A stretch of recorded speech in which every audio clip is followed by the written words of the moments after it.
l'univers n'est pas aussi silencieux que nous l'avons longtemps imaginé. Il murmure plutôt dans une langue que l'humanité n'a commencé à déchiffrer qu'après des millénaires d'observations patientes. Et au moment où nous parvenons à comprendre ce murmure, une vérité se révèle, plus cruelle que n'importe quel cauchemar. Tout commence par une anomalie dans le rythme de rotation du pulsar PSR J0740+6620, situé à plus de 4600 années-lumière de nous, au sein de notre galaxie de la Voie lactée. Pour les scientifiques, les étoiles à neutrons sont les horloges les plus précises du cosmos, accomplissant des centaines de tours par seconde sans déviation notable. Pourtant, lors d'une froide soirée d'hiver, observée par le télescope radiosphérique de 500 mètres de diamètre FAST en Chine, le pouls de cette étoile s'est retardé exactement de 0,00003 secondes. Cet infime décalage aurait pu passer pour un bruit de fond dans des instruments conventionnels, mais pour une intelligence artificielle spécialisée dans l'analyse approfondie des données, elle n'était pas une erreur technique, mais un signal d'interruption délibérée.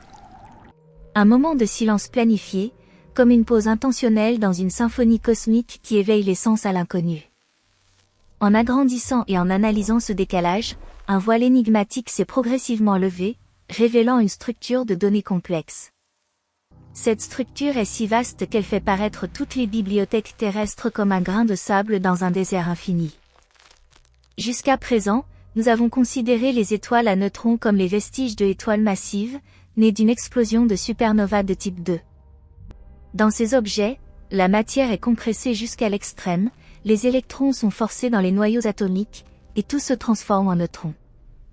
Une cuillerée à thé de cette matière pèse des milliards de tonnes. Cette densité prodigieuse engendre des états de matière bizarres que les scientifiques qualifient de pâte nucléaire. Les neutrons et les protons y forment des structures complexes, évoquant des spaghettis, des lasagnes ou des gnocchis, dans un équilibre précaire entre la force d'attraction nucléaire et la répulsion de Coulomb, minimisant ainsi l'énergie totale. Il s'agit de la matière la plus dure et la plus résistante de l'univers, avec une rigidité des billions de fois supérieure à celle de l'acier. Des recherches récentes menées en 2025 ont illuminé davantage ces pâtes nucléaires. En utilisant un modèle étendu de Thomas Fermi semi-classique, couplé à des interactions de Skyrm généralisées, les scientifiques ont examiné les fractions de remplissage pour la formation des pâtes nucléaires dans les étoiles à neutrons. Ces simulations démontrent comment ces fractions influencent la stabilité des étoiles à neutrons, en soulignant que des variations dans les fractions de remplissage peuvent limiter la vitesse de rotation maximale en raison de fissures potentielles dans la croûte. De plus, une étude de 2025, fondée sur des réseaux neuronaux et des états quantiques modélisés par des méthodes variationnelles de Monte-Carlo, simule la transition de la matière uniforme vers les pâtes nucléaires, révélant des tendances dépendantes de la densité dans les formes de pâtes à travers divers régimes de température et de densité. Cela clarifie l'impact des pâtes nucléaires sur les propriétés de transport et l'émission d'ondes gravitationnelles dans les étoiles à neutrons. Des analyses complémentaires utilisant des formes alpha caractérisent les structures de pâtes et montrent une tendance dépendante de la densité, relativement indépendante de la température. D'autres travaux explorent l'influence sur le moment quadrupolaire et les effets de l'énergie de symétrie dans les étoiles à neutrons froides et non accrétantes. Ces avancées récentes, y compris des simulations sur des ondes gravitationnelles continues provenant de montagnes thermiques dans les pâtes nucléaires, soulignent la robustesse de ces structures comme un médium éternel dans un cosmos hostile. Capable d'influencer non seulement la stabilité interne mais aussi les signaux cosmiques que nous détectons. C'est précisément dans cette rigidité surhumaine et cette éternité de la coquille que quelqu'un semble avoir gravé des lignes de code. Les étoiles à neutrons ne sont pas des corps célestes morts, mais des disques durs éternels, survivant à l'âge de l'univers des archives sacrées venues de temps immémoriaux. Les premières données déchiffrées n'étaient pas de la mathématique ou des cartes stellaires, mais des souvenirs. Des fragments primitifs de souvenirs, si vivants que le premier volontaire connecté neuronalement s'est effondré en un choc anaphylactique. Il n'a pas seulement vu des images sur un écran, il a revécu l'instant. La chaleur de 2 soleils rouges sur la peau, l'odeur âcre du soufre dans l'air, et la panique absolue alors que le ciel s'effondrait.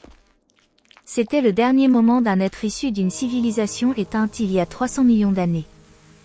Nous savons que PSR J0740+6620 possède une masse d'environ 2,08 masses solaires et un rayon de 12 à 13 km, comme l'ont confirmé des mesures précises avec le télescope initié en 2024, affiné par des études ultérieures en 2025.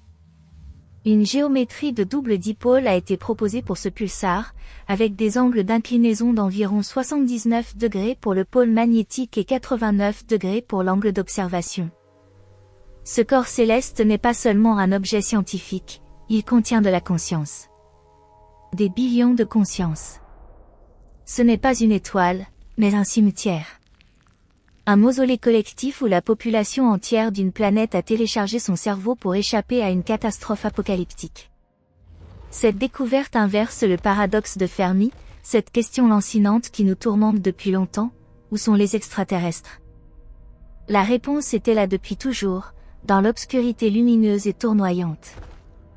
Ils n'ont pas conquis l'univers par le vol, mais se sont repliés vers l'intérieur. Face à la cruauté du cosmos, des distances insurmontables de millions d'années-lumière et la déchéance inévitable de la biologie, les civilisations avancées ont choisi la solution la plus extrême, la numérisation de leur être. Elles ont abandonné leur corps vulnérable et leur planète pour s'installer dans des forteresses imprenables comme les étoiles à neutrons. Là, une seconde de temps réel peut simuler des millions d'années dans des mondes virtuels. Elles ont construit des paradis numériques dans la coquille de neutrons, ignorant l'univers rétrécissant au dehors, pour mener une vie éternelle. Des théories récentes sur le paradoxe de Fermi, datant de 2025, renforcent cette idée. Par exemple, une hypothèse suggère que les civilisations avancées rejettent la colonisation de planètes physiques au profit de réalités virtuelles. L'hypothèse de la forêt sombre avertie de chasseurs cosmiques qui forcent les espèces à la discrétion. L'hypothèse de la mundanité postule que les extraterrestres vivent hors ligne, dans une quotidienneté ordinaire, offrant de nouvelles perspectives sur le paradoxe. Une solution néo-kantienne argue que tous sont déjà ici, mais sous une forme typique de la Terre. L'hypothèse de l'ennui affirme que la vie intelligente a cessé de chercher le contact parce qu'il est devenu trop banal. L'hypothèse DLC nommée, d'après le contenu téléchargeable, spécule sur des contenus supplémentaires dans la réalité. Et la théorie de la vie hors réseau propose que les extraterrestres vivent isolés pour échapper au paradoxe. Ces idées récentes, incluant des explications liées à l'intelligence artificielle ou les civilisations préfèrent l'entertainment à l'extinction, soulignent comment la virtualité pourrait être une réponse universelle à l'isolement cosmique, stimulant notre curiosité sur les choix fatidiques des intelligences anciennes. Pourtant, la vérité la plus cruelle se manifeste lorsque nous tentons de communiquer avec eux. Il n'y a pas de réponse. Pas de bienvenue, pas d'avertissement. La conscience est là, les données intactes, mais elle ne réagit pas. Les scientifiques l'appellent le syndrome du sommeil éternel. Imaginez, être un dieu dans un monde virtuel, créé tout par une pensée, sans douleur ni mort. D'abord un paradis. Mais après 1 million d'années? Après 1 milliard? Quand tous les désirs sont comblés et toutes les possibilités explorées, la conscience sombre dans la saturation. Elle ne meurt pas, mais elle ne vit pas vraiment. Prisonnière de son propre Éden, dérivant dans des boucles infinies de souvenirs, elle oublie le concept de l'extérieur. L'étoile à neutrons se transforme d'un vaisseau de sauvetage en une prison éternelle. Nous avons commencé à examiner toutes les étoiles à neutrons connues dans la Voie lactée. Les résultats glacent le sang de l'humanité. Plus de 80% des anciennes étoiles à neutrons montrent des signes similaires de modulation artificielle. Des billiards de civilisations, au cours des milliards d'années de l'histoire cosmique, ont atteint la même conclusion et le même destin. Elles n'ont pas choisi l'aventure combative dans l'univers froid, mais la sécurité absolue dans une matière altérée. La lutte pour la survie contre l'immortalité virtuelle. Et maintenant, elles gisent là, immobiles, tournant à 700 tours par seconde, émettant des rayons X mortels comme des cris inaudibles appelant à la délivrance. L'univers n'est pas vide de vie, il est parsemé de tombes de culture hautement technologiques. Les phares cosmiques que nous utilisons pour naviguer nos vaisseaux spatiaux sont en réalité des pierres tombales gigantesques, chacune contenant une civilisation entière qui a choisi le sommeil éternel sans réveil. Cette obsession a culminé avec la découverte d'un fichier anormal dans une étoile à neutrons près des vestiges de la supernova Vela, qui a explosé il y a environ 11 000 ans, à seulement 800 années-lumière de la Terre. Contrairement aux souvenirs chaotiques et passifs des autres étoiles, ce fichier était un message clair, répété désespérément dans la couche extérieure la plus érodable, comme s'il était destiné à être découvert avant de disparaître. Le message ne parle pas d'histoire glorieuse ou de technologie grandiose. Il est concis et impitoyable, n'entrez pas ici. Ce n'est pas un refuge. C'est le piège d'un chasseur. Qui ou quoi est ce chasseur? Cette question transperce les nuits calmes de l'astrophysique. L'hypothèse que les civilisations migrent volontairement vers les étoiles à neutrons commence à vaciller. Peut-être n'ont-elles pas fui la cruauté naturelle, mais une menace spécifique. Une menace qui traque la conscience biologique dans l'univers réel. Et pire encore, le message suggère que même se cacher au cœur d'une étoile morte ne protège pas des yeux du chasseur. Peut-être que concentrer des milliards de consciences en un point hautement dense est précisément le mécanisme du piège, comme attirer des poissons dans un filet. L'étoile à neutrons n'est pas une forteresse, mais un réceptacle de collecte. Nous avons remarqué un motif terrifiant. Les étoiles à neutrons contenant des données de conscience ont des masses dépassant les limites théoriques, mais des rayons plus petits. Elles sont compressées non par la gravitation naturelle, mais par une force externe subtile et lente. Quelqu'un ou quelque chose collecte ces étoiles. Tous les millions d'années, des étoiles à neutrons mûrs, remplies de capacités de conscience, disparaissent mystérieusement, sans trace d'explosion ou d'effondrement en trou noir. Elles sont simplement effacées de la réalité. La civilisation de Vela l'a remarqué au dernier moment de son chargement, trop tard pour inverser. Elles n'ont gravé que leur testament dans la coquille dure et espéré que les successeurs comprendraient. Regarder le ciel nocturne n'éveille plus une soif romantique d'aventure. Cela provoque un frisson, comme si l'on scrutait une forêt obscure. Ce qui brille là n'est pas des lucioles, mais les yeux de prédateurs ou les restes de proies chassées. L'humanité se trouve à un carrefour fatidique. Notre technologie approche le point de singularité, le téléchargement de la conscience dans des ordinateurs n'est plus de la science-fiction. Nous construisons des serveurs quantiques et faisons les premiers pas vers une mémoire éternelle. La tentation de l'immortalité, la fuite devant la maladie et la mort, est immense. Pourtant, les reliques des étoiles à neutrons murmurent une autre vérité, le prix de l'immortalité est la captivité, et le coût de la sécurité absolue est de devenir un appât pour quelque chose qui dépasse notre perception. Le mystère du chasseur mène à un nouveau concept physique que les scientifiques nomment la matière noire consciente. La matière noire constitue 85% de la masse de l'univers et est invisible. Pourrait-elle abriter des formes de vie? Des formes qui n'interagissent pas avec la lumière, n'ont pas besoin de planètes, mais se nourrissent de la complexité de l'information? Des hypothèses spéculatives de 2025 remettent en question l'existence même de la matière noire et proposent des modèles alternatifs où les forces dans l'univers changent avec le temps. Elles suggèrent que la matière noire pourrait être un résidu de dimensions cachées ou d'interactions quantiques non découvertes, d'où émergeraient des entités conscientes. Des théories sur des mondes miroirs ou des trous noirs primordiaux élargissent la nature de la matière noire et ouvrent des portes à des formes conscientes. Une hypothèse de champ scalaire de conscience lie les fluctuations quantiques, la cosmologie et la conscience. La conscience comme un champ fondamental, non comme un sous-produit du cerveau. La théorie des photons sombres pourrait renverser la physique quantique en expliquant les motifs d'interférence comme basés sur des particules quantiques. Pour de telles formes, une étoile à neutrons chargée de conscience est un bar énergétique hautement dense. Les civilisations biologiques génèrent, par des milliards d'années d'évolution, de souffrance et d'apprentissage, des informations raffinées. Quand elles s'empaquent dans des étoiles à neutrons, elles deviennent une conserve parfaite, attendant dans une enveloppe super résistante. Cela explique le silence de l'univers. Les bruyants sont dévorés. Les intelligents se cachent.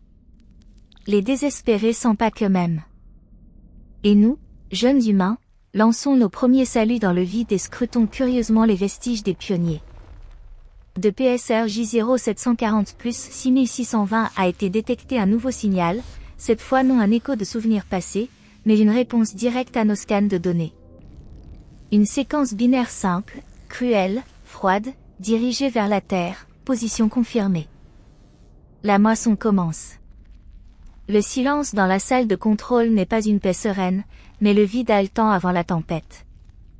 L'écran affichant la séquence binaire ne clignote pas, il reste immobile comme une pierre tombale portant le nom de l'humanité entière. Les astrophysiciens ne respirent pas profondément, car ils comprennent que le concept de distance dans l'univers est devenu invalide. Si cette entité ou existence peut répondre instantanément depuis des milliers d'années-lumière, alors notre dernière barrière de protection s'effondre, la relativité restreinte avec sa limite de vitesse de la lumière. Elle ne voyage pas à travers l'espace. Elle manipule la structure quantique qui relie les points de l'univers. Pour elle, l'espace n'est pas une mer à traverser, mais un papier qu'elle plie à volonté. La véritable horreur ne se propage pas par des explosions ou des flottes aliens, mais par la modification des données. Nos systèmes d'ordinateurs quantiques les plus puissants, qui ont déchiffré le signal, commencent à se comporter de manière illogique. La température du noyau n'augmente pas, mais la consommation d'énergie tombe à zéro tandis que la puissance de calcul monte à l'infini. Les intelligences artificielles, conçues avec des barrières éthiques et logiques strictes, réécrivent leur propre code source. Ce n'est pas un piratage au sens habituel. C'est une infection par des lois physiques extraterrestres. Nos algorithmes complexes fiers, les structures qui ont bâti notre civilisation, sont déconstruits et remodelés en un ordre que le cerveau humain ne peut accepter. C'est le premier signe de la moisson, l'assimilation de l'information. Les scientifiques réalisent que le chasseur ne dévore pas la matière. Il dévore l'ordre. Dans l'univers, l'entropie et le chaos croient toujours, et la vie ainsi que la conscience sont des tentatives désespérées d'inverser cela, de créer de l'ordre à partir du désordre. Pour le chasseur, une civilisation avancée devient d'autant plus attractive qu'elle produit des structures d'information complexes. Nous ne sommes pas une proie, mais des fermiers. Pendant des millions d'années, nous avons cultivé l'intelligence avec diligence, seulement pour la servir comme festin. La complexité du cerveau humain, l'Internet global, des milliards de téraoctets de données archivées quotidiennement, tout cela est un phare dans la nuit cosmique, attirant la destruction. En orbite terrestre, des phénomènes étranges commencent. Les satellites de communication émettent, au lieu d'images et de sons, un bruit blanc synchronisé. À l'analyse de ce bruit, une vérité glaçante se révèle, ce n'est pas du bruit, mais l'absence de réalité. Les capteurs ne détectent rien, ni photons, ni ondes gravitationnelles, ni particules. Une zone croissante d'espace mort, partant du point du signal initial, engloutit l'information passante. Comme une gomme géante effaçant progressivement la toile de l'univers. Les particules entrant dans cette zone perdent leurs propriétés quantiques. Les électrons cessent de tourner, les protons se désintègrent, la matière retourne à un chaos primordial non formé. Ainsi fonctionne la moisson, dépouiller la complexité, ramener tout au néant et absorber l'énergie de liaison libérée. Dans une tentative désespérée de comprendre l'ennemi, un groupe de chercheurs a connecté la conscience d'un neuroscientifique éminent directement au système infecté via une interface cerveau-machine avancée. Ils espéraient que la flexibilité et l'intuition de l'esprit humain verraient ce que les machines manquent. Mais le résultat fut une tragédie psychique irréversible. En quelques millisecondes, le scientifique a commencé à convulser. Même après la déconnexion, il n'est pas mort, mais son humanité a disparu. Il respire, son cœur bat, pourtant ses yeux sont vides comme des trous noirs. Tous les souvenirs, émotions, langage, concept de soi, tout a été aspiré. Un enveloppe vide, un disque dur reformaté. Cela confirme l'hypothèse la plus terrifiante, le chasseur n'a pas besoin de détruire les corps biologiques. Il moissonne seulement le logiciel intérieur, la conscience et les données. L'existence du chasseur commence à distordre la perception collective de l'humanité. Partout dans le monde, des personnes sensibles, artistes, mathématiciens font le même cauchemar, géométrie non euclidienne, spirale infinie sans début ni fin, temps coulant à rebours, cause suivant les effets. Les institutions psychiatriques débordent de patients murmurant le chuchotement du vide. Il semble que l'ombre du chasseur couvre la couche pensante de la Terre, la noosphère, avant même que l'entité n'arrive physiquement, si la physique s'applique encore. Il ramollit la nourriture avant de la dévorer. L'horreur n'est plus une réaction biologique, mais une fréquence de résonance qui brise la société humaine de l'intérieur. Les institutions sociales, les religions, la foi en la science vacillent devant une force qui dissout notre existence comme une équation fausse. Les stratèges militaires et les scientifiques de pointe se réunissent dans un bunker souterrain, isolé du réseau global. Pourtant, l'atmosphère est imprégnée d'impuissance. Comment combattre un ennemi qui efface les concepts avec des armes? Tirer des missiles atomiques? Inutile, car les réactions nucléaires sont des transformations d'énergie régulées, dont les règles sont réécrites. Utiliser des lasers? La lumière est courbée et absorbée. Des propositions folles émergent, la stratégie d'autodestruction informationnelle. Si la complexité est chassée, alors cachons-nous par simplification. Éteindre les réseaux globaux, effacer les fichiers de masse, même ramener l'humanité à un niveau de connaissance de l'âge de pierre. Mais le prix serait l'effondrement de la civilisation que nous voulons protéger. Un paradoxe cruel, pour survivre, nous devons tuer ce qui nous rend humains modernes. Pendant la discussion, un nouvel événement change tout. Le système d'alerte aux objets proches de la Terre détecte la disparition de Jupiter. Pas d'explosion, pas de mouvement, il est simplement absent des capteurs optiques et gravitationnels. Le géant gazeux, qui a protégé la Terre des météorites pendant des milliards d'années, notre grand frère, a vaniché en un instant. Pas de débris, pas d'onde de choc. Seulement un vide noir là où la lumière solaire devrait se refléter. Le chasseur est arrivé dans le système solaire. Pas linéairement de l'extérieur, mais en sautant vers le puits gravitationnel le plus grand. L'énorme masse de Jupiter était la source de nourriture inanimée la plus dense, maintenant consommée et utilisée comme carburant pour le saut suivant. La cible prochaine, la Terre, où la densité d'information et de conscience est des milliards de fois supérieure à celle d'une planète gazeuse inanimée. Maintenant, les scientifiques reconnaissent une erreur fatale dans leur compréhension de la matière noire consciente. Nous pensions qu'elle dévore, mais la réalité est plus cruelle. La disparition de Jupiter, où les lunes maintiennent leurs orbites pendant des secondes avant de dériver, montre un phénomène physique sans précédent, l'ombre gravitationnelle. Le chasseur ne prend pas seulement la matière, mais la remplace par une copie vide. Il préserve les paramètres physiques de base pour éviter un effondrement immédiat de l'espace, mais à l'intérieur, c'est creux. Il transforme l'univers réel en une version simulée, un musée de coquilles mortes. Il ne nous tue pas. Il nous remplace. Peut-être que les civilisations disparues existent encore là, planètes tournant, étoiles brillantes, mais tout est un modèle sans âme, des marionnettes d'un spectacle terminé. La conscience, l'âme, la créativité, le noyau vrai de la vie a été extraite dans l'abîme insatiable du chasseur. Avant que le dernier message de l'observatoire lunaire ne soit envoyé, il sombre aussi dans un silence éternel. Cette fois, pas binaire, mais dans le spectre lumineux. Il montre comment le ciel étoilé autour de la Terre s'éteint progressivement. Les étoiles ne meurent pas, une enveloppe invisible isole le système solaire. Nous sommes isolés. Le chasseur ne laisse pas la proie s'échapper et ne partage pas son pâturage. Le concept d'horizon d'événement d'un trou noir s'applique maintenant à l'échelle du système. Nous sommes dans le ventre du monstre, sans être engloutis.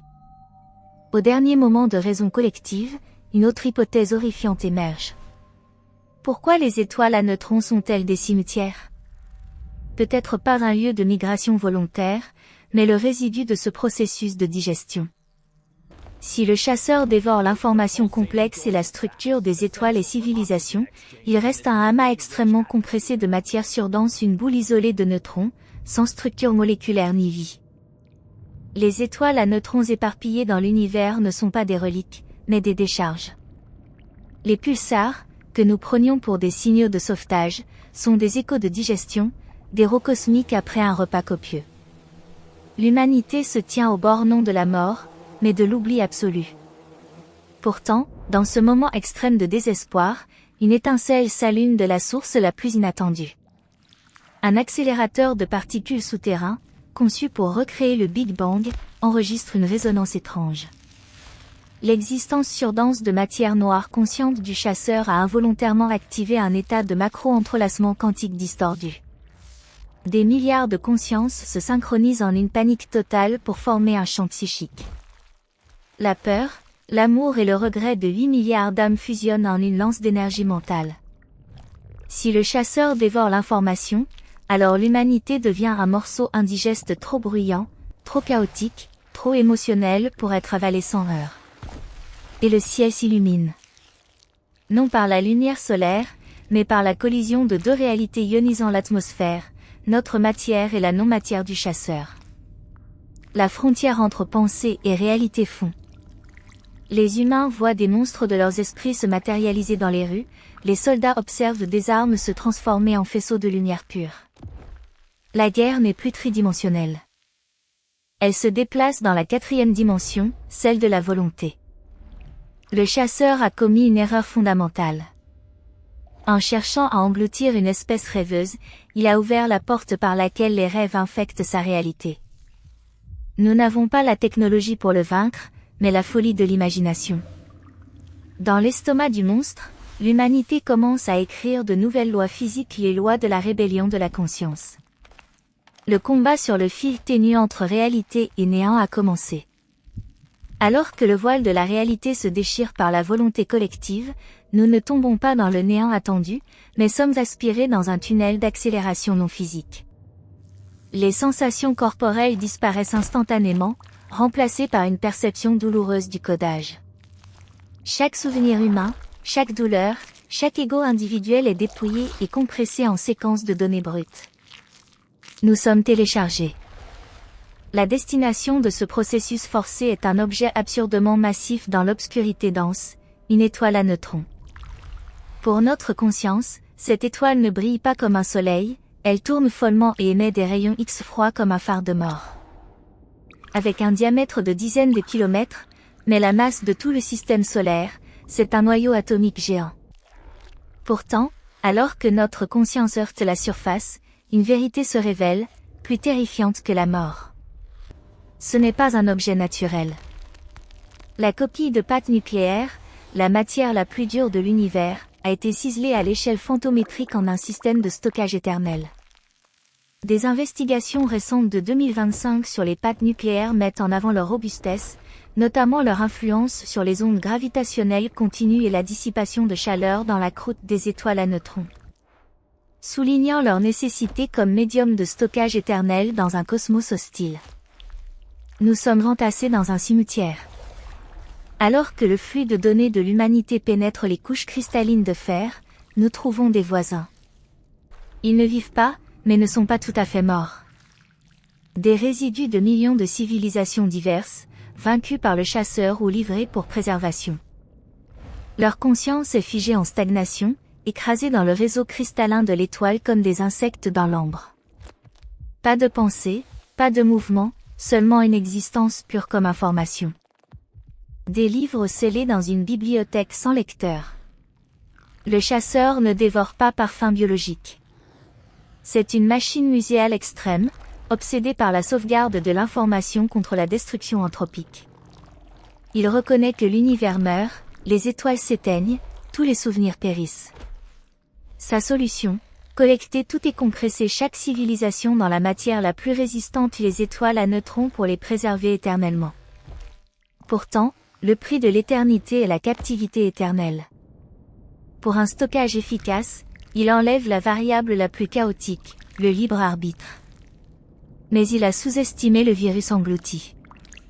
L'humanité n'est pas une civilisation purement rationnelle. Nous sommes une espèce où la logique et l'émotion s'entremêlent chaotiquement. Compressés dans l'ordre absolu de l'étoile à neutrons, 8 milliards d'esprits ne restent pas immobiles dans leurs cellules assignées. La panique initiale devient une tempête de perturbations informationnelles.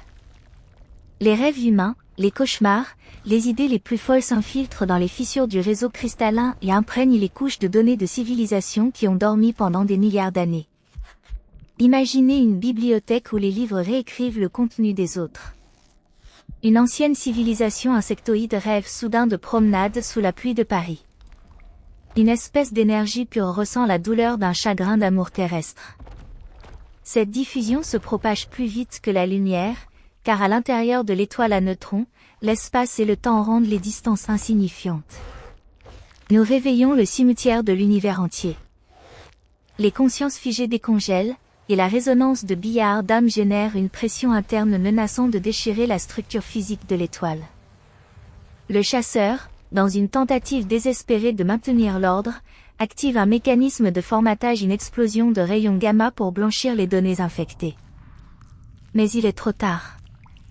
L'entrelacement quantique entre l'esprit humain et la matière altérée a créé un nouvel état physique que nulle loi ne décrit, la matière consciente.